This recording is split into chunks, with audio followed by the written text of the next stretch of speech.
Irmãos, abra sua Bíblia comigo no livro do profeta Daniel, capítulo 7. Vamos dar um seguimento naquele estudo que nós estamos fazendo sobre os homens que viram o trono de Deus.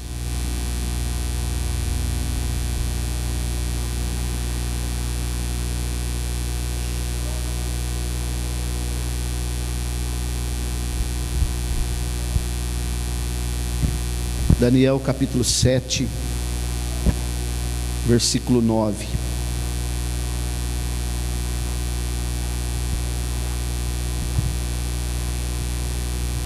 Amém? Vamos ler a santa, bendita e eterna palavra do Senhor. Minha tradução é um pouquinho diferente, mas eu observei até que os tronos foram postos, e o ancião de dias sentou-se, cujas vestes eram brancas como a neve, e o cabelo da sua cabeça como pura lã. Seu trono era como a chama ardente, e as suas rodas como fogo abrasador. Um rio flamejante fluía e surgia de diante dele. Milhares ministravam a ele, e 10.000 vezes estavam diante dele. O julgamento estava pronto e os livros foram abertos. Versículo 13. E vi nas visões noturnas, e eis que um semelhante ao Filho de Homem veio com as nuvens do céu, e veio até o ancião de dias, e trouxeram-no diante dele. E foi-lhe dado domínio e glória e um reino, para que todo o povo, nações e línguas o servissem. O seu domínio é um domínio eterno, o qual não passará, e o seu reino, um reino que não será destruído. Podemos dizer amém? Glória a Deus. Irmãos, esse texto aqui, no livro do profeta Daniel, ele é um texto muito abrangente, muito profundo, tem muitas vertentes, e ele traz um paralelo com o livro do Apocalipse, sobre aquele assunto que nós falamos aqui a semana passada, as visões que o apóstolo João teve na ilha de Patmos. Daniel aqui no capítulo 7, ele está tendo algumas visões a respeito de impérios. O capítulo 7 e o capítulo 2 do livro do profeta Daniel são paralelos também. São conhecidos como o capítulo 2, por exemplo, o ABC da profecia. A diferença que existe entre o capítulo 2 e o 7 é a seguinte: no capítulo 2, a visão que Daniel tem, ou melhor, a visão sobre os reinos, que envolve o reino da Babilônia, o reino Medo-Persa, o reino da Grécia e o reino do Império Romano, é uma visão segundo a visão humana. É um sonho que o rei Nabucodonosor teve a respeito dos impérios, e ele vê uma grande estátua com materiais de valor que vem caindo o valor na medida que a estátua vai descendo. A cabeça de ouro representando a Babilônia, o peito e os braços de prata representando a Média e a Pérsia, depois o abdômen, o bronze, o ventre da estátua, bronze, as duas pernas de ferro representando o abdômen aqui, a Grécia de Alexandre o Grande. As pernas representam o Império Romano dividido, e os pés da estátua do capítulo 2 representam o império, a nova Roma, que surgirá por ocasião do governo do anticristo, novo império romano, quando o anticristo começar a governar sobre a terra no período em que a igreja já estiver sido arrebatada. O capítulo 7 fala dos mesmos impérios, só que a diferença aqui é que a visão sobre esses impérios não é a visão humana, é a visão de Deus. E Deus apresenta, para os irmãos terem uma noção de como a visão do homem é diferente da visão de Deus.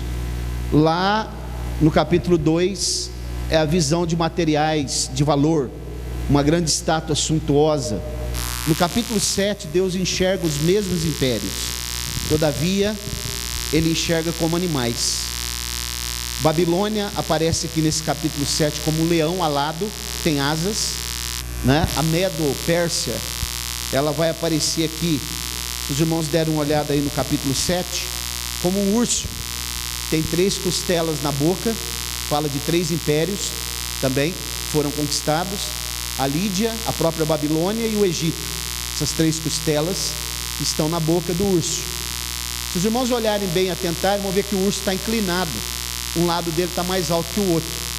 Significa que a Pérsia, ela surgiu depois da Medo, mas ela cresceu mais. Mesmo surgindo depois, ela se desenvolveu mais rápido e foi mais forte. Depois aparece aqui também um leopardo alado com 4 asas, simbolizando a Grécia de Alexandre o Grande, os 4 cantos, 4 lugares onde ele conquistou. Essas asas significa que foi muito rápido a ascensão do império grego macedônio. E depois, nesse capítulo 7 mesmo, ele vai contemplar, Daniel vai contemplar a visão que Deus está dando para ele, um animal muito diferente de todos os outros. Esse ele não vai conseguir definir. É um animal terrível, espantoso, com dentes de ferro, e ele diz que ele nunca viu igual, simbolizando o Império Romano. Os irmãos sabem que o Império Romano é o império que mais durou em tempo. Ele começa bem antes de Cristo, né? E ele vai até 476 depois de Cristo. Ele tem mais de quase 600 anos de duração. E esse animal terrível aqui, espantoso, simboliza justamente o Império Romano. Se os irmãos lerem o texto com bastante atenção, vocês vão ver que esse animal ele tinha 10 chifres também, semelhante àquela besta do capítulo 13 de Apocalipse, que são 10 reinos que se levantarão contra o anticristo. E no meio desses 10 chifres, aqui do livro do capítulo 7, vai surgir um chifre pequeno, que tem boca e olhos. Isso significa que é o próprio anticristo. Então, irmãos, Daniel teve uma visão espantosa aqui, né? E ele vê o trono, ele está falando sobre esses 4 impérios. De repente, chega o texto que nós lemos, ele muda o assunto. Isso eu já ensinei aos irmãos, é chamado na Bíblia passagem parentética, né? É quando a Bíblia vem falando de um determinado assunto, ou então anacrologia, o texto está fora de ordem cronológica. Ele vem falando de um assunto, de repente ele dá ele interrompe bruscamente aquele assunto, aí ele começa a falar de um outro assunto, depois ele fecha aquele assunto. Os irmãos perceberam que nós lemos, depois nós fomos lá para o versículo 13, porque a passagem ela está interrompida, ela só continua lá no versículo 13 depois, porque ele volta a falar dos impérios de novo, né? E aí no 13 ele vai terminar a visão do trono de Deus que Daniel teve, uma visão indescritível aqui para nós. Ele descreveu conforme ele pôde descrever, como ele alcançou, né? Porque o texto aqui é muito profundo. Ele viu aquilo que eu falo para os irmãos, a sala do trono, né? Milhões e milhões de anjos ao redor, servindo, fala, a tradução aqui fala ministrando, servindo a Deus. Ele viu um rio de fogo que sai do trono de Deus. Eu já falei que é misturado com água e com gelo. A sala do trono. E ele viu algo aqui que só o apóstolo João vai ver depois, lá no capítulo 20, que é um acontecimento, irmãos, que nós quase não falamos sobre ele, e que vai acontecer depois do milênio, o chamado juízo final, quando Deus julgará todos os homens, todos aqueles mortos todos os mortos que morreram todas as épocas e que não alcançaram a salvação. Todos eles, independente de quem, se é grande, a Bíblia fala lá, grandes e pequenos. Apocalipse capítulo 20, vi um trono branco, O trono de Deus é branco, de uma safira rara, branca. Ezequiel viu e contemplou isso no capítulo 10 do seu livro. Moisés também viu no capítulo 24 do Êxodo, que esse trono era branco, de uma safira branca. Trono branco fala de paz, de justiça, de equidade, de poder. E os irmãos percebam que o texto que nós lemos, ele está falando de um ancião de dias. Provavelmente na Bíblia de vocês aí, a palavra ancião de dias, ela aparece com letra maiúscula, porque se fala ancião de dias, é uma referência ao Deus Pai, Yahvé, o Deus Pai. Ancião de dias, o que significa isso? O cabelo dele era branco, isso fala de experiência. Na medida que vão passando-se os dias, a experiência dele, ela não pode ser aquilatada por nós aqui. É comum a gente falar que aquela pessoa tem experiência, ele tem o cabelo branco, né? Cãs brancas. E às vezes a pessoa passa anos e anos e não fica experiente coisa nenhuma. Mas o nosso Deus não. Ele é ancião de dias. Ele conhece tudo o que aconteceu no decorrer dos dias, dos anos, das épocas, dos séculos, da pré-existência. Antes de existir qualquer coisa, ele já existia. Antes de ser formado o homem, ele já existia. Antes dos anjos serem criados, ele já existia. Então ele é um ancião de dias, ele sabe tudo, conhece tudo, todas as equações da matemática, da física, todas as fórmulas da química, todas as coisas que os homens vão descobrindo, da ciência, da biologia, né? Tudo isso que eles estão descobrindo aí da robótica, fibra ótica. Sabia que a fibra ótica está revelada aqui no livro do profeta Daniel? A fibra ótica já está aqui, que revolucionou a história das comunicações. A palavra de Deus é mais atual do que o jornal de amanhã, já dizia o pastor Billy Graham, né? Então, irmãos, ele vê aqui Deus no seu trono, os tronos que João também viu lá no capítulo 5 de Apocalipse, capítulo 4, que são os 24 tronos dos anciãos. Ele vê também esses tronos que foram colocados aqui. Se você der uma olhada com atenção aí no capítulo 7 que nós lemos aqui, foram colocados uns tronos, né? Aí no versículo, acompanhe comigo aí, versículo 7, capítulo 7 do livro do profeta Daniel, o versículo 9: eu observei até que uns tronos foram postos, na verdade são cadeiras, né? E o ancião de dias sentou-se, não nesses tronos, porque esses tronos são para os 24 anciãos. Seu cabelo da sua cabeça era como lã, branco, na experiência. Seu trono era como chama ardente. Suas rodas são a mobilidade. Essas rodas se locomovem na vertical e na horizontal. Eu já ensinei isso aqui para os irmãos. E foram abertos os livros. Esses livros são 7 tipos de livros que vão ser abertos no trono branco no juízo final. E aqui, irmãos, essa visão, ela não é uma visão por acaso. O apóstolo João também teve no capítulo 20 e fala exatamente desse grande julgamento que será nos ares. No capítulo 20 do Apocalipse, a Bíblia diz que o céu e a terra fugiram da presença daquele que se assentou no trono. Esses 24 anciãos também já expliquei, vou só recapitular. Simboliza 12 patriarcas das 12 tribos de Israel, representando a nação de Israel, e os 12 representando os 12 apóstolos. Provavelmente são eles mesmos, que são representantes da igreja no julgamento final. Porque quando a Bíblia diz em 1 Coríntios 6, que nós haveremos de julgar os anjos, não é que toda a igreja vai se reunir lá, são os representantes da igreja. Por exemplo, quem é que representa o ministério público quando tem um julgamento? É toda a sociedade?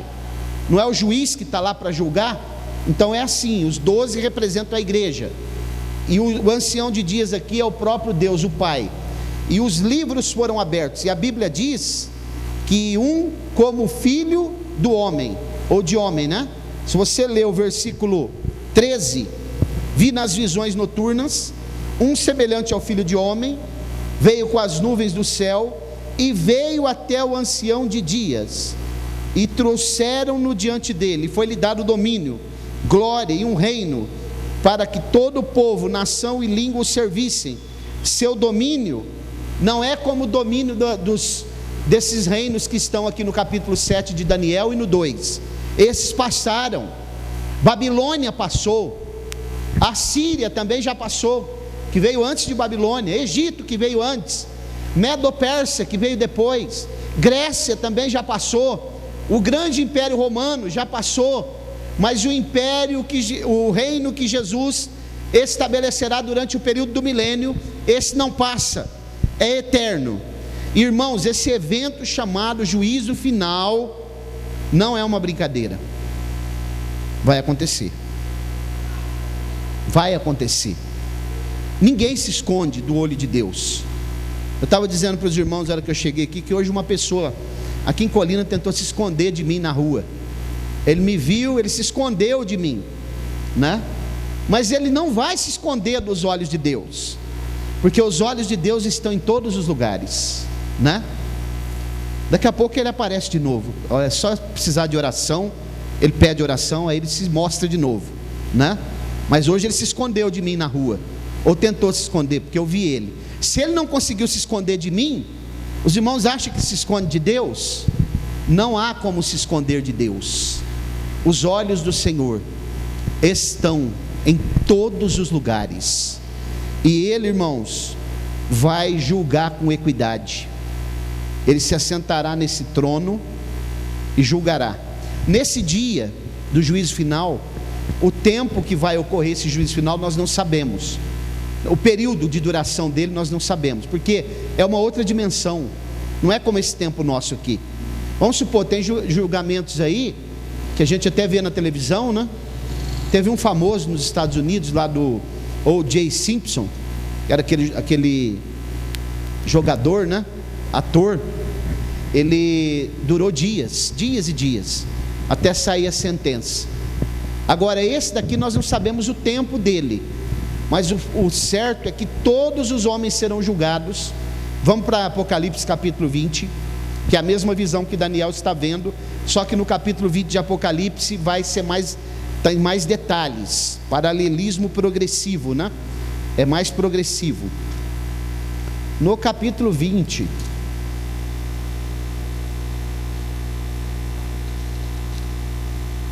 grande privilégio ver o trono de Deus, né? Não é para... Os irmãos perceberam que mesmo na Bíblia, Danilo, são para poucos que viram o trono de Deus. Grandes homens de Deus não tiveram o privilégio de ver, foram poucos, né? No capítulo 20 de Apocalipse, vai dar mais detalhes. Versículo 11: e vi um grande trono branco,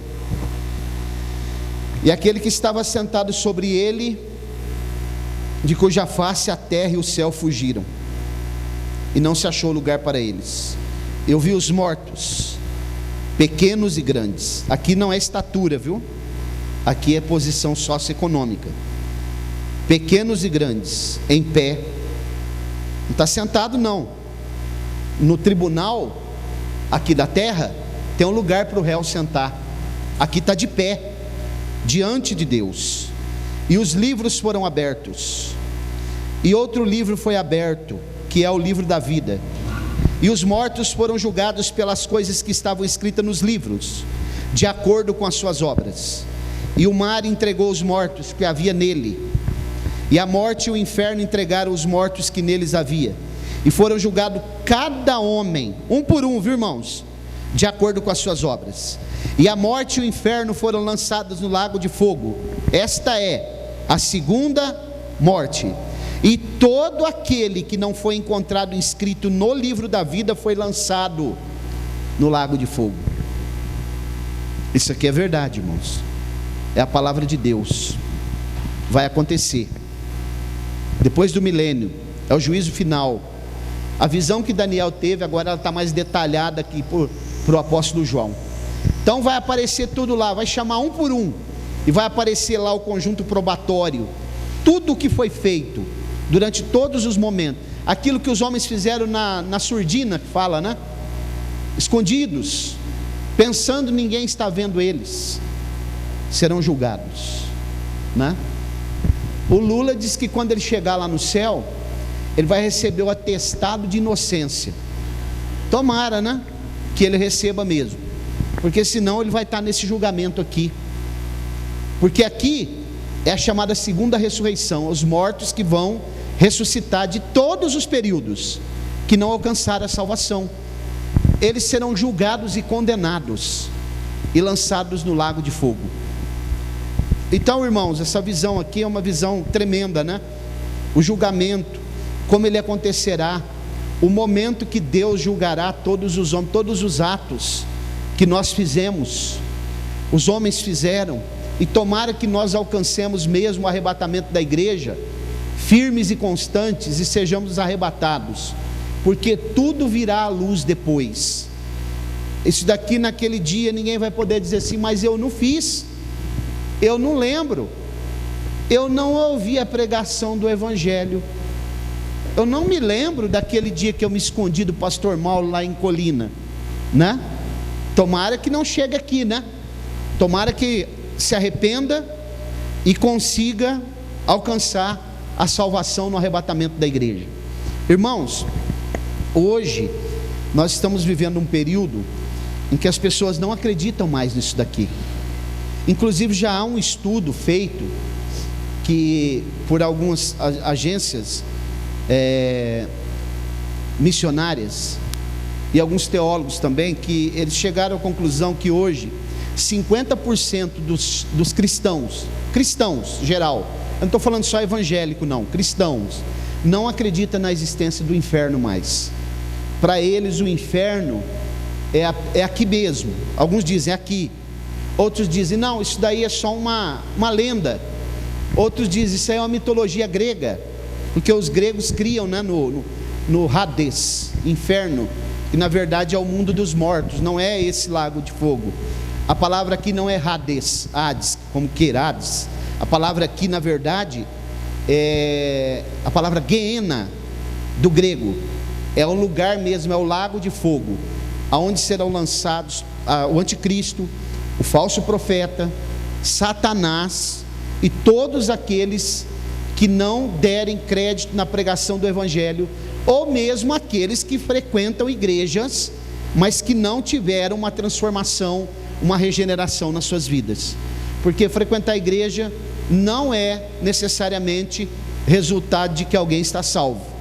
Se for, já pensou, irmãos? Fiquei pensando esses dias, se todas as pessoas que frequentam a igreja no mundo estivessem salvas, seria uma gama muito grande de pessoas. Mas a Bíblia nos mostra como foi lá no dilúvio.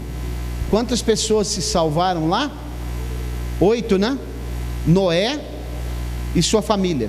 Quantas pessoas conseguiram se salvar na destruição de Sodoma e Gomorra? Ló, as suas 2 filhas, não é? 3, porque a mulher de Ló ainda olhou para trás ainda e se transformou numa estátua de sal, que é um tipo daqueles que olharão para trás no momento do arrebatamento da igreja, preocupados com os filhos que ficaram, preocupados com os bens materiais, preocupados com a esposa que ficou, com o marido, preocupados com aqueles que vão ficar aqui, e naquele momento do arrebatamento olharão para trás e correrão um sério risco de ficar também, porque estarão presos ainda em alguma coisa aqui, alguma coisa que embaraça. E o apóstolo Paulo, ele diz que nós que militamos no reino de Deus, nas coisas de Deus, não podemos nos embaraçar com os negócios dessa vida. Quem milita, essa palavra milita, é uma palavra que tem uma conotação militar, né? De um soldado pronto, que está na batalha, militando pelo reino de Deus. Você sabia, irmãos, que quando a palavra diz que o amor tudo suporta? Você sabia que o agente aí, ele não é um agente passivo? Sabia, irmã Antônia, que o agente não é passivo? É um agente ativo. Qual a diferença? Significa o seguinte, que a ideia é um soldado que está na guerra, e ele está militando por uma causa. e ele tem tanto amor na causa, ele está em ação, não é ativo, aliás, não é passivo. Que a ideia que dá quando diz o amor tudo suporta, é que uma pessoa que ama, ela pode apanhar, ela pode ser traída, ela pode ser enganada, que ela suporta tudo quietinha. Mas não é essa a ideia que a Bíblia diz. A ideia é um soldado que está em combate, e a causa é tão nobre, tão grande, ele ama tanto aquela causa, que nenhum obstáculo que está na frente dele vai fazer ele parar. Por isso ele vai suportando tudo, a perseguição, a angústia, o perigo, ele avança, porque ele sabe que ele um dia também terá o privilégio de contemplar o trono de Deus, e estará para sempre diante do Senhor. Isso é o que a Bíblia ensina quando diz o amor todo suporta. Então, irmãos, o juízo final, os livros vão ser abertos. Um dos livros que vai ser aberto, eu não vou detalhar todos eles aqui agora, são 7, mas vou lembrar alguns. Por exemplo, o livro da natureza, que está no Salmo 19, está em Romanos 1 e Romanos 10 também. Jó capítulo 12 fala sobre a natureza. Por quê? Porque a natureza, o que envolve a natureza? Tudo, né? Os passarinhos, a biodiversidade, o sol, a lua, as estrelas. A natureza faz declaração que existe um Deus, que esse Deus é vivo, que Ele está no comando. O Salmo 19 diz assim: um dia faz declaração a outro dia, uma noite faz declaração a outra noite. Não há linguagem nem palavras, mas por toda a terra se faz ouvir, ou se fez ouvir a sua voz. Nele pôs uma tenda para o sol. Significa o seguinte: a natureza sabe, conhece. Jó capítulo 12, a partir do verso 7, diz assim: pergunta agora às alimárias, pergunta às aves do céu, pergunta aos peixes, até eles te contarão. Acaso não sabes que foi a mão do Senhor que fez estas coisas? Então tudo a natureza sabe. Esse é o livro da natureza. Quando o homem estiver diante do trono branco e dizer: mas eu não sabia, aí ele diz: abre o livro da natureza. O animal irracional sabia, o elefante sabia, a hiena sabia, né? O orangotango sabia, os peixes, o lambari que você fritava e comia sabia. Você, como racional, não sabia. Você não pode dizer que não sabia, porque foi revelado. Eu me revelei desde o primeiro homem até o último homem. Eu sempre me revelei através da criação, dos montes, dos valados, das fontes de água, né? Aquilo que você contemplava, os seus olhos contemplavam o léu, as florestas, a natureza, a chuva que regava, o orvalho sobre a terra, tudo que envolve a natureza, as estrelas, o firmamento, o sol e a lua, todos eles sabem. Como você, que é a coroa da minha criação, pode dizer que não sabe? Então, irmãos, e Paulo fala isso em Romanos, que eles são indesculpáveis. Romanos 1, a partir do versículo 18, depois ele ratifica em Romanos 10, a partir do versículo 18, e ele vai dizer que eles sabem. Acaso não sabe? Sabem. Eles ouviram. Alguém diz: ah, mas e aquele que está lá na floresta do Camboja, adorando o sol? Ele está adorando a criatura no lugar do Criador, ele também será julgado. Aqueles que carregaram os ídolos nas procissões, aqueles que adoraram os ídolos no lugar do Deus Criador, o Deus vivo, também serão julgados. E eles não poderão dizer: mas eu não sabia, eu pensava, Júlio, que era uma fotografia, que era apenas uma lembrança. Isso não terá como não ser julgado, porque o nosso Deus vivo não reparte sua glória com ninguém. O nosso Deus vivo não aceita que outro seja adorado no seu lugar, porque a glória é dele. Ele é que é o Senhor, Ele é que é o Criador, Ele é que é a majestade, é Ele que está no trono governando todas as coisas. Então, irmãos, Ele é digno de ser adorado. Toda a glória seja dada ao Rei dos Reis, o Deus da Bíblia, o Deus de Abraão, de Isaac e de Jacó, o Deus dos hebreus, o Deus que abriu o Mar Vermelho, o Deus que abriu o Jordão, o Deus que parou o sol e a lua no vale de Aijalon. Esse é o Deus Todo-Poderoso, o Deus que se assenta no trono branco e julgará com equidade.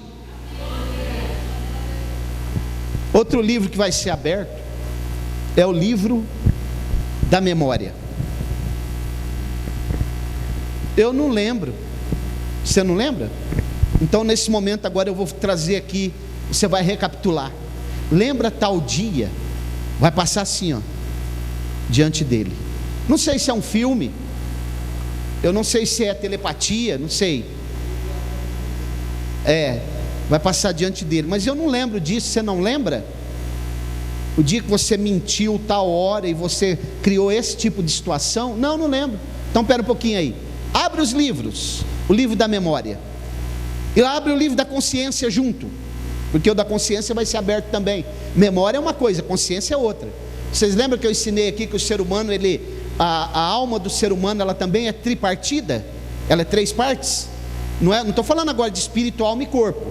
Estou falando da alma do ser humano, ela é 3 partes. 3 partes, vamos recapitular: mente, pensamento, volição, vontade e sentimento, né? Sentimento, que são as emoções. Então, irmãos, o livro da memória recapitula agora, e vai ser aberto também o livro da consciência. Vamos ler um texto, que eu já ensinei os irmãos aqui, mas é bom a gente ler esse texto. Como que eu ensinei vocês aqui um dia, faltou gente, eu vou recapitular. Está tendo um julgamento, Danilo, no fórum. Nesse julgamento tem um réu. Sim ou não? O réu está sendo acusado por alguém. E lá tem os jurados, que num dado momento, eles vão para um lugar ali que é chamado escrutínio secreto, e eles vão decidir se ele é culpado ou inocente. Mas lá no trabalhar ali do julgamento, tem 2 figuras que são protagonistas. Um é o promotor, que ele está representando o Ministério Público, e outro é o advogado de defesa, que defende o réu. Você sabia que nós temos esses dois personagens dentro da nossa consciência? Vamos ler Romanos capítulo 2. Então não tem como fugir. Como que é aquele hino, irmã Roberta, das crianças, que eu sempre esqueço? Não dá para brincar de esconde-esconde com Deus?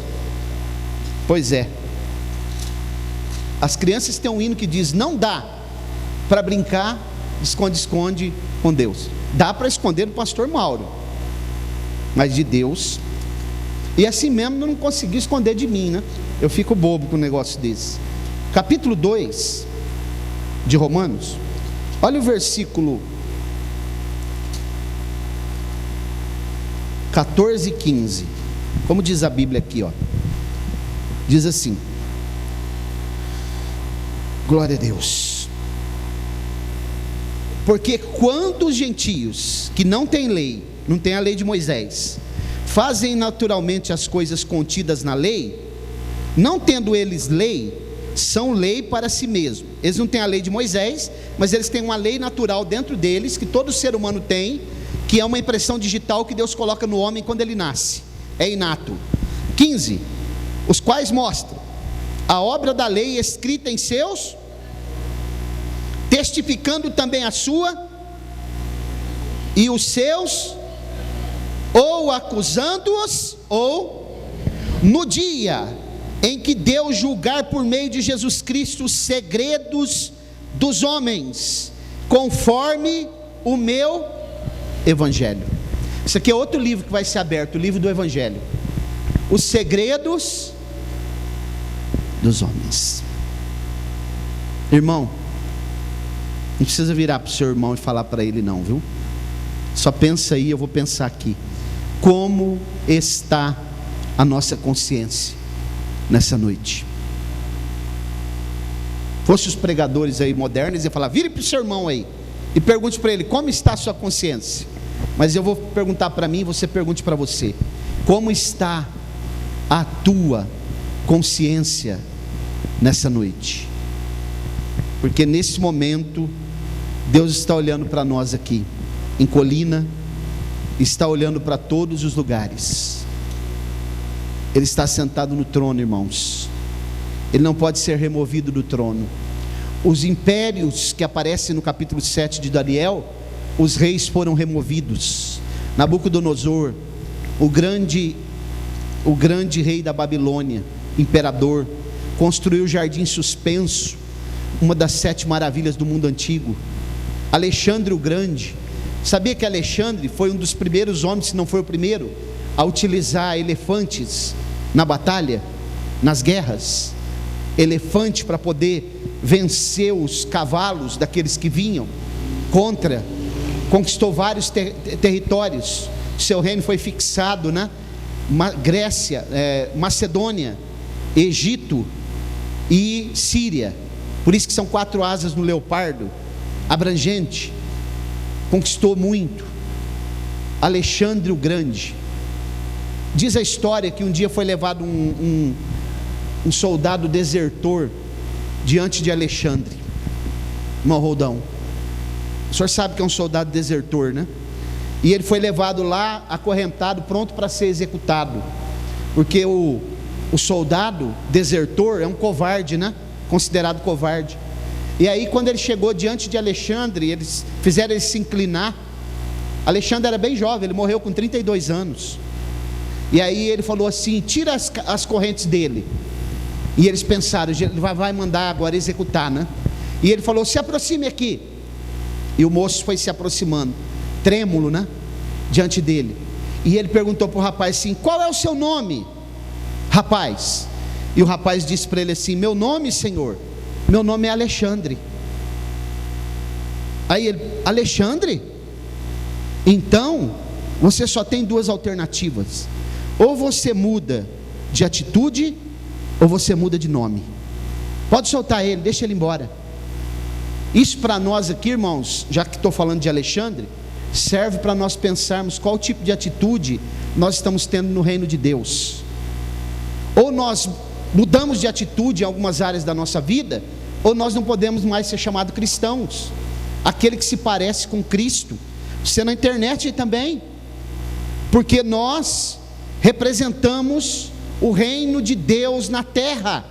A igreja é a única representante de Jesus na terra. E aonde estiver o povo de Deus reunidos agora, em 3, 4, 5, 10, 100, 200, estou falando do povo de Deus, é a igreja do Senhor. A igreja não pode ser fragmentada. Aqui, hoje, não está uma parte da igreja só, aqui está a igreja reunida. O Senhor olha para nós como o corpo dele. Às vezes, antigamente, a gente viu os irmãos, talvez por falta de conhecimento, eles iam num lugar visitar e eles falavam assim: estou feliz, estou conhecendo mais uma parte da igreja. Não é a parte, é a igreja. A igreja não é fragmentada. Aonde estiver o povo de Deus reunido, a igreja tem poder de decisão, a igreja tem poder de pregar o evangelho, autoridade facultada pelo dono da igreja. Eu lhes darei poder em meu nome. Vocês, ele falou assim, parte da igreja? Não, em meu nome expulsarão os demônios, falarão novas línguas, pisarão serpentes e escorpiões, e colocarão as mãos sobre os enfermos e eles serão curados. Em meu nome a igreja está autorizada ao Senhor, pelo Senhor Jesus, para poder fazer. Nós somos a igreja. Agora, irmãos, pensando aqui, eu já estou indo para o fim, caminhando para o fim, pensando aqui nesses homens que viram o trono de Deus, como o profeta Daniel, o grande privilégio que eles tiveram, né, e saber que esse Deus, realmente Ele está no controle de tudo, Ele não falha, Ele é o soberano mesmo. Os reis desses impérios que passaram, eram chamados de soberanos, e de deuses. Ó soberano, diz a história que Xerxes, né, o rei Xerxes, se não chamasse ele de soberano, ele mandava executar na mesma hora, o rei persa. Mas o nosso Deus é que é o soberano, porque Xerxes morreu, passou. Ciro, o grande imperador, que Deus chama ele de meu ungido, no livro do profeta Isaías, né? Porque ele executou os desígnios de Deus. Nabucodonosor, onde está ele? Está na sepultura, seus restos mortais, se é que resta alguma coisa ainda, aguardando para o dia do arrebatamento, do juízo, do momento que Deus, se ele realmente, parece que ele se converteu, né? No capítulo 4 de Daniel, que ele mesmo escreve, é o próprio Nabucodonosor que escreve o capítulo 4 do livro do profeta Daniel. Parece que ele se converteu, e se ele se converteu, ele ressuscitará antes do juízo final. Agora, todos aqueles reis, os imperadores de Roma, né, que assistiam os cristãos serem despedaçados no Coliseu, e todas as atrocidades que eles fizeram, as orgias, inclusive Alexandre o Grande, que se tornará pequeno diante do trono de Deus, ele morreu jovem, tamanha orgias que ele frequentava, né? Grandes orgias. Numa dessas orgias ele dormiu e não voltou mais, morreu com 32 anos, e os 4 generais que estavam no poder assumiram o seu reino: Ptolomeu no Egito, né? Seleuco na Síria, Cassandro na Ásia, e não me recordo agora, acho que Fileteiro, se eu não me engano, na Macedônia, Lisímaco na Macedônia. Então, irmãos, o nosso Deus é maior. O Deus que governa todas as coisas trará juízo, e todos os homens, eles não escaparão. E se nós não estivermos firmes também, nós não escaparemos.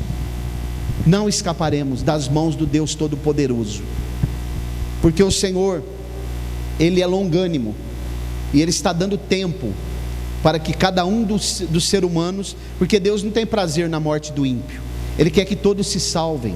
Ele quer que cada um de nós que estamos aqui, possamos ver as nossas famílias aqui, louvando a Ele, arrependidos, glorificando o seu nome, se arrependendo dos nossos pecados.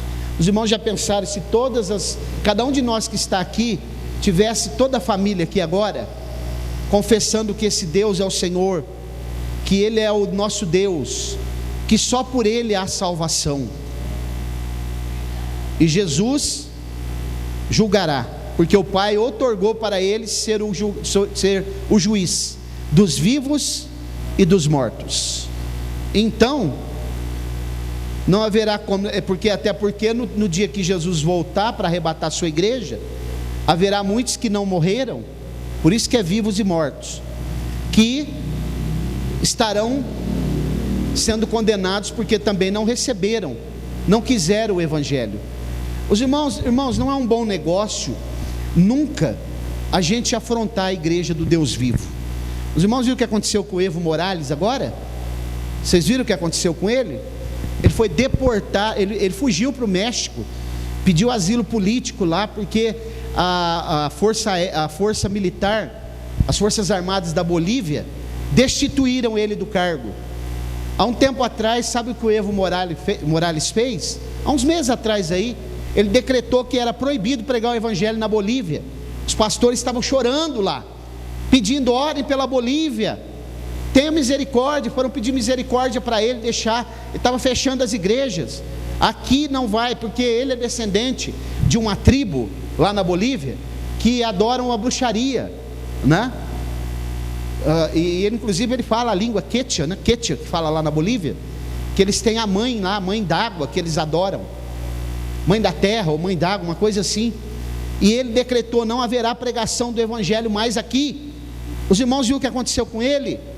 Deus está no trono, Ele destrona, Ele pode abrir sepultura, fechar sepultura, colocar reis, mas Ele tira reis também. O Evo Morales caiu porque mexeu com a igreja, eu tenho certeza do que eu estou falando. E a esquerda caiu no Brasil também, porque começou a afrontar os princípios e os preceitos que estão na palavra de Deus. Deus está no trono, irmãos, Ele é Senhor, Jesus Cristo é o Senhor. É a única coisa que eu concordo que tem lá, né? Jesus Cristo é o Senhor. Vocês já sabem onde é, está escrito em todos os templos lá: Jesus Cristo é o Senhor, e Ele é mesmo. Glória a Deus.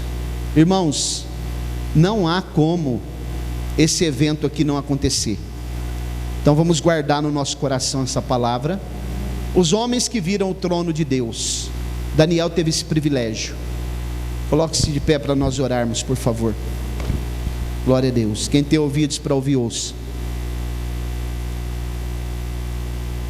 Soberano Deus, eterno Pai, nós te louvamos por esta noite, por esta oportunidade que o Senhor preparou, Senhor, para nós virmos à tua casa, ouvir a tua palavra.